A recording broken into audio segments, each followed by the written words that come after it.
ಬಾಸಿಸಂ ವಾರ್ಗೆ ಬ್ರೇಕ್ ಹಾಕಿದ ಅಭಿನಯ ಚಕ್ರವರ್ತಿ. ಕೇಕ್ ಕಾಂಟ್ರವರ್ಸಿ ಬಗ್ಗೆ ಕಿಚ್ಚ ನೀಡಿದ್ರು ಕ್ಲಾರಿಫಿಕೇಶನ್. ನಾವ್ಯಾರಿಗೂ ಟಾಂಗ್ ಕೊಡಬೇಕಾದ ಅವಶ್ಯಕತೆ ಇಲ್ಲ. ಶಿವಣ್ಣ, ಯಶ್, ಉಪೇಂದ್ರಗೆ ಬಾಸ್ ಅನ್ನೋದಿಲ್ವಾ? ಎಸ್, ಬಾಸಿಸಂ ವಾರ್ಗೆ ಬ್ರೇಕ್ ಹಾಕಿದ ಅಭಿನಯ ಚಕ್ರವರ್ತಿ. ಕೇಕ್ ಕಾಂಟ್ರವರ್ಸಿ ಬಗ್ಗೆ ಕಿಚ್ಚ ನೀಡಿದ್ರು ಕ್ಲಾರಿಫಿಕೇಶನ್. ನಾವ್ಯಾರಿಗೂ ಟಾಂಗ್ ಕೊಡಬೇಕಾದಂತಹ ಅವಶ್ಯಕತೆ ಇಲ್ಲ. ಶಿವಣ್ಣ, ಯಶ್, ಉಪೇಂದ್ರ ಅವರೆಲ್ಲರೂ ಕೂಡ ಬಾಸ್ ಅನ್ನೋದಿಲ್ವಾ? ಧ್ರುವಗೆ ಧ್ರುವ ಬಾಸ್ ಅಂತಾರೆ, ಶಿವಣ್ಣಗೆ ಶಿವಣ್ಣ ಬಾಸ್ ಅಂತಾರೆ. ಒಂದು ಸಿನಿಮಾ ಹಿಟ್ ಆದಾಗ ಇನ್ನಷ್ಟು ಒಳ್ಳೆ ಚಿತ್ರಗಳನ್ನು ಮಾಡೋಣ. ಎಲ್ಲ ನಟರು ಸೇರಿದಾಗ ಚಿತ್ರರಂಗ ನಾವೇನು ಚಕ್ರವರ್ತಿಗಳ? ಸಿನಿಮಾ ಮಾಡೋಣ, ಖುಷಿ ಪಡೋಣ ಅಷ್ಟೇ. ನಾನು ನನ್ನ ತಂದೆಗೆ ಮಾತ್ರ ಬಾಸ್ ಅಂತ ಕರೆಯುತ್ತೇನೆ. ಕೇಕ್ ವಿವಾದದ ಬಗ್ಗೆ ಮೌನ ಮುರಿದ ಕಿಚ್ಚ ಸುದೀಪ್. ಎಸ್, ಬಾಸಿಸಂ ವಾರ್ಗೆ ಬ್ರೇಕ್ ಹಾಕಿರುವಂತಹ ಅಭಿನಯ ಚಕ್ರವರ್ತಿ. ಕೇಕ್ ಕಾಂಟ್ರವರ್ಸಿ ಬಗ್ಗೆ ಕಿಚ್ಚ ನೀಡಿದ್ರು ಕ್ಲಾರಿಫಿಕೇಶನ್. ನಾವ್ಯಾರಿಗೂ ಟಾಂಗ್ ಕೊಡಬೇಕಾದಂತಹ ಅವಶ್ಯಕತೆ ಇಲ್ಲ. ಶಿವಣ್ಣ, ಯಶ್, ಉಪೇಂದ್ರಗೆ ಬಾಸ್ ಅಂತ ಕರೆಯೋದಿಲ್ವಾ?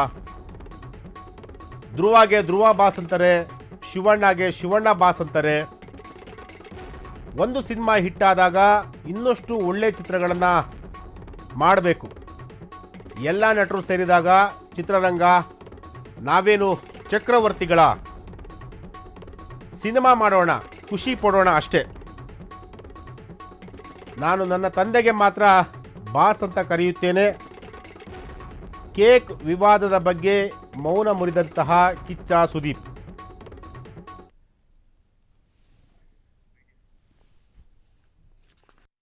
ಚಿತ್ರರಂಗ ಇವತ್ತು ತುಂಬಾ ತುಂಬಾ ತುಂಬಾ ನೋವಲ್ಲಿದೆ. ಅದು ಬೆಳಿಬೇಕು ಅಂದ್ರೆ ಇದು ಬೇಡ. ನಮ್ಮ ಇಂಡಸ್ಟ್ರಿಯಲ್ಲಿ ನಮ್ಮಲ್ಲಿ ಇಲ್ಲ ಸರ್ ಇದು.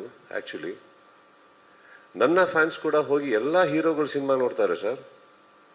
ಅವ್ರ ಫ್ಯಾನ್ಸ್ಗಳು ಬಂದು ನಮ್ಮ ಸಿನಿಮಾ ನೋಡ್ತಾರೆ ಸರ್. ಈ ವಾತಾವರಣ ಬೆಳಿಬೇಕಾದ್ರೆ ಏನಾಗುತ್ತೆ? ಆಲ್ರೆಡಿ ಆನ್ಲೈನ್ ಅಲ್ಲಿ ನಡೀತಾ ಇರಬೇಕಾದ್ರೆ ಇದನ್ನ ಯಾರೋ ಒಬ್ರು ಈ ತರ ಒಂದು ಪರ್ಸ್ಪೆಕ್ಟಿವ್ ಕೊಡೋದೇ ರಾಂಗ್ ಅಲ್ವಾ ಸರ್?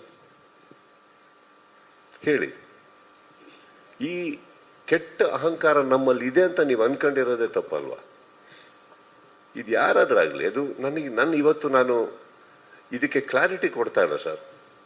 ಚಿತ್ರರಂಗ ಇವತ್ತು ಒಂದು ನಮ್ಮ ಹಿರಿಯರು ಸರ್, ಅವರ ಜವಾಬ್ದಾರಿ ಅವರ ಭುಜದ ಮೇಲೆ ತಗೊಂಡು ಚಿತ್ರರಂಗನ ಬೆಳೆಸಿ ಬೆಳೆಸಿ ಬೆಳೆಸಿ ಬೆಳೆಸಿ ಬೆಳೆಸಿ ಇವತ್ತು ನಮ್ಮಗಳ ಕೈಯಲ್ಲಿ ಕೊಟ್ಬಿಟ್ಟು ಹೋಗಿದ್ದಾರೆ.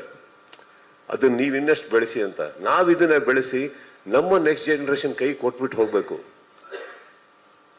ತಮ್ಮಂದ್ರೆ ಇನ್ಮೇಲೆ ನೀವು ಬೆಳೆಸಿ ಅದನ್ನ ಅಂತ. ಇದೊಂದು ಕುಟುಂಬ, ಇದೊಂದು ಸಂಪ್ರದಾಯ ಸರ್. ಇಲ್ಲಿ ನಮಗೆ ನಾನು ಕರೆಯೋದು ಬಾಸ್ ಅಂತ ನನ್ನ ತಂದೆಗೆ ಸರ್. ಅವಾಗ ನಾನೇನ್ ಹೇಳ್ಬೇಕಿತ್ತು? ನನ್ನ ತಂದೆಗೆ ಹೇಳ್ತಾ ಇದೆಯಾ ಅಂತ ಕೇಳಬೇಕಿತ್ತು. ಬಟ್ ಗೊತ್ತಿಲ್ಲ ಸರ್, ನನ್ನ ಆ ಹುಡುಗಂದು ಮನಸ್ಸು ನನಗೆ ಗೊತ್ತು. ಆ ಥರ ಮನಸ್ಸಲ್ಲ. ಆ ಪರ್ಸ್ಪೆಕ್ಟಿವ್ ಕೊಟ್ಟಂತ ಆ ವಾಹಿನಿಗೂ ನಾನು ಕೇಳ್ಕೊಳ್ಳೋದು ಇಷ್ಟೇನೆ. ನಾವು ನೀವು ಡೈಲಿ ಮುಖ ನೋಡ್ಕೋತಾ ಇರ್ಬೇಕಾಗತ್ತೆ, ಪ್ರೀತಿನ ಮಾತಾಡ್ತಾ ಇರಬೇಕಾಗತ್ತೆ. ನಿಮ್ಮಲ್ಲೂ ಆ ಭೇದ ಭಾವ ಬೇಡ, ನಮ್ಮಲ್ಲೂ ಬೇಡ ಸರ್. ತುಂಬಾ ವರ್ಷಗಳು ನಾವೆಲ್ಲ ಒಟ್ಟೊಟ್ಟಿಗೆ ಪ್ರಯಾಣ ಮಾಡ್ಕೊಂಡು ಇಲ್ಲಿವರೆಗೆ ಬಂದ್ಬಿಟ್ಟಿದೀವಿ ಅಂದ್ಮೇಲೆ ಅಲ್ಪ ಸ್ವಲ್ಪ ನಿಮ್ಮ ಬಗ್ಗೆ ನನಗೆ ಗೊತ್ತು, ನನ್ನ ಬಗ್ಗೆ ನಿಮಗೆ ಗೊತ್ತು, ಎಲ್ರ ಬಗ್ಗೆನೂ ಗೊತ್ತಿರ್ಬೇಕಾದ್ರೆ I think these are all very petty things we should let ಗೋ.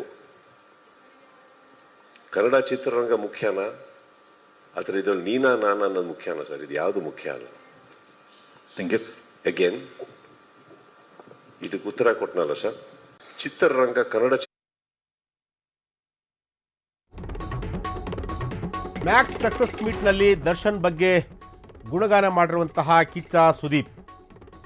ದರ್ಶನ್ ಬಗ್ಗೆ ಸಾಫ್ಟ್ ಕಾರ್ನರ್ ಹೊಂದಿದ್ದಾರಾ ಕಿಚ್ಚ ಸುದೀಪ್? ಹಲವು ವರ್ಷಗಳಿಂದ ನಾನೊಂದು ತೀರ ನೀನೊಂದು ತೀರ ಆ ರೀತಿಯಾಗಿ ಇಬ್ಬರು ಕೂಡ ಇದ್ದರು.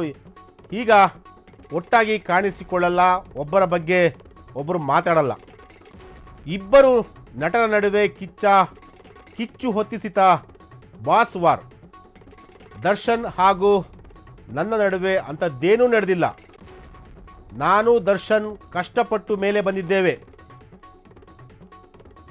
ಕನ್ನಡ ಚಿತ್ರರಂಗದಲ್ಲಿ ಸ್ವಂತ ನೆಲೆಯನ್ನು ಕಂಡುಕೊಂಡಿದ್ದೇವೆ. ನನ್ನ ಫ್ಯಾನ್ಸ್ ಎಲ್ಲ ನಟರ ಚಿತ್ರಗಳನ್ನು ನೋಡ್ತಾರೆ. ನನ್ನ ಹಾಗೂ ದರ್ಶನ್ ಫ್ಯಾನ್ಸ್ಗಳನ್ನು ಬೈದರೆ ಪ್ರಯೋಜನವಿಲ್ಲ. ಅವರು ಈಗ ತುಂಬ ನೋವಿನಲ್ಲಿದ್ದಾರೆ. ಏನು ಮಾತಾಡಬೇಕು ಅನ್ನೋದು ತಿಳಿಯುತ್ತಿಲ್ಲ. ಮ್ಯಾಕ್ಸ್ ಸಕ್ಸಸ್ ಮೀಟ್ನಲ್ಲಿ ದರ್ಶನ್ ಬಗ್ಗೆ ಕಿಚ್ಚ ಸುದೀಪ್ ಅವರು ಗುಣಗಾನ ಮಾಡಿರುವಂತಹದ್ದು. ದರ್ಶನ್ ಬಗ್ಗೆ ಈಗ ಕಿಚ್ಚ ಸುದೀಪ್ ಅವರು ಸಾಫ್ಟ್ ಕಾರ್ನರನ್ನು ತೋರಿಸಿರುವಂತಹದ್ದು. ಹಲವು ವರ್ಷಗಳಿಂದ ಇಬ್ಬರು ಬೇರೆ ಬೇರೆಯಾಗಿದ್ದರು. ಒಟ್ಟಾಗಿ ಕಾಣಿಸಿಕೊಂಡಿರಲಿಲ್ಲ. ಒಬ್ಬರ ಬಗ್ಗೆ ಒಬ್ಬರು ಮಾತನಾಡ್ತಿರಲಿಲ್ಲ. ಇಬ್ಬರು ನಟರ ನಡುವೆ ಕಿಚ್ಚು ಹೊತ್ತಿಸಿದ ಬಾಸ್ ವಾರ್. ದರ್ಶನ್ ಹಾಗೂ ನನ್ನ ನಡುವೆ ಅಂಥದ್ದೇನು ಕೂಡ ನಡೆದಿಲ್ಲ. ನಾನು ದರ್ಶನ್ ಕಷ್ಟಪಟ್ಟು ಮೇಲೆ ಬಂದಿದ್ದೀವಿ. ಕನ್ನಡ ಚಿತ್ರರಂಗದಲ್ಲಿ ಸ್ವಂತ ನೆಲೆಯನ್ನು ಕಂಡುಕೊಂಡಿದ್ದೇವೆ ಅನ್ನೋ ಮಾತುಗಳನ್ನು ಕಿಚ್ಚ ಸುದೀಪ್ ಅವರೀಗ ಹಾಡಿರುವಂತಹದ್ದು. ನನ್ನ ಫ್ಯಾನ್ಸ್ ಎಲ್ಲ ನಟರ ಸಿನಿಮಾಗಳನ್ನು ನೋಡ್ತಾರೆ. ನನ್ನ ಹಾಗೂ ದರ್ಶನ್ ಫ್ಯಾನ್ಸ್ಗಳನ್ನು ಬೈದರೆ ಪ್ರಯೋಜನವಿಲ್ಲ.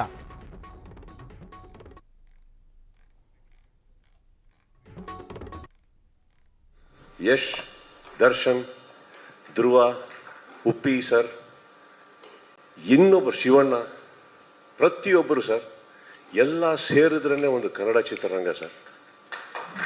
ಎಲ್ಲ ಸೇರಿದ್ರೇ ಸರ್. ಇದೇ ಒಂದು ವಾಹಿನಿಯಲ್ಲಿ ನಾನು ಕುತ್ಕೊಂಡು ಮಾತಾಡ್ಬೇಕಾದ್ರೆ ಹೇಳಿದ್ದೆ. ಇದೇ ದರ್ಶನ್ ಅವರ ಫ್ಯಾನ್ಸ್ ಬಗ್ಗೆ ಬಂದಾಗ ನಾನೇ ಹೇಳಿದ್ದೆ, ಫ್ಯಾನ್ಸಿಗೆ ಬೈಯಕ್ಕೆ ಹೋಗಬೇಡಿ, ಅವ್ರಿಗೆ ಗೊತ್ತಾಗ್ತಾ ಇಲ್ಲ ಏನು ಮಾಡಬೇಕು ಅಂತ, ನೋವಲ್ಲಿದ್ದಾರೆ ಅವರು ಅಂತ. ಇದೇ ನಾನು ನನ್ನ ಬಾಯಾರೆ ಹೇಳಿದ್ಮೇಲೆ ನಾವು ಯಾಕೆ ಸರ್ ಟಾಂಟ್ ಕೊಡೋಣ? ನಾವೆಲ್ಲ ಬಹಳ ಚಿಕ್ಕವರು ಸರ್.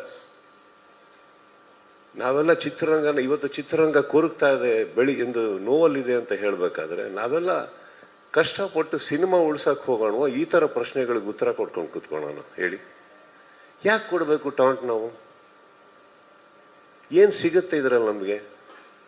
ನಾವೆಲ್ಲ ಏನು ಛತ್ರಪತಿಗಳ, ನಾವೇನು ಚಕ್ರವರ್ತಿಗಳ ಸರ್? ವಯಸ್ಸಾಗಿ ನಾವು ಹೋಗೋರೆ ಒಂದಿನ. ಬದುಕಿರ್ಬೇಕಾದ್ರೆ ಒಂದು ಸಿನಿಮಾ ನಮ್ಮ ಕೈ ಹಿಡಿದಿರ್ಬೇಕಾದ್ರೆ ಬೆಳೆಯೋಣ, ಆಸೆ ಪಡೋಣ, ಇನ್ನಷ್ಟು ಒಳ್ಳೆ ಚಿತ್ರ ಮಾಡೋಣ ಅಂತ ಇರಬೇಕಾದ್ರೆ ನಿಮ್ಮಂಥವ್ರು ಬಂದು ನಮ್ಮನ್ನು ಪ್ರಶಂಸಿಸಿದಾಗ ಖುಷಿ ಪಡೋಣ ಅಂತ ಹೋದರೆ, ಸ್ವಲ್ಪ ರಿವೈಂಡ್ ಮಾಡಿದ್ರೆ ಆ ಹುಡುಗ ಎಲ್ಲಿ ಮಾತಾಡಿದ್ದು ಅನ್ನೋದು ಕ್ಲೀನಾಗಿ ಗೊತ್ತಾಗುತ್ತೆ ಅಲ್ವೇ? ಯಾರಿಗನ ಟಾಂಟ್ ಕೊಡೋಣ ಸರ್? ಅವ್ರು ಯಾರಿಗೆ ಟಾಂಟ್ ಕೊಡ್ತಾ ಇದೀವೋ ಅವರು ನನ್ನ ಸಹೋದರನ ಥರ ಇದ್ದವರು ಸರ್. ಅವರು ಪ್ರತಿಯೊಬ್ಬರು, ಇವಾಗ ಫಾರ್ ಎಕ್ಸಾಂಪಲ್ ಆ ವಾಹಿನಿಯಲ್ಲಿ ಒಂದು ಕಲಾವಿದನ ಹೆಸರು ತಗೊಂಡು ಟಾಂಟ್ ಅಂತ ಹೇಳಿದ್ರು. ಯಾಕೆ ಸರ್ ಈಗ ಯಶ್ಗೆ ಯಶ್ ಬಾಸ್ ಅಂತ ಕರೆಯಲ್ವಾ? ಧ್ರುವಂಗೆ ಧ್ರುವ ಬಾಸ್ ಅಂತ ಕರೆಯಲ್ವಾ? ಶಿವಣ್ಣ ಬಾಸ್ ಅಂತ ಅನ್ನಲ್ವಾ? ಎಲ್ಲರಿಗೂ ಅವರವ್ರ ಫ್ಯಾನ್ಸ್ಗಳು ಹಾಗೆ ಕರೀತಾರೆ. ಉಪ್ಪಿ ಬಾಸ್ ಅನ್ನಲ್ವಾ?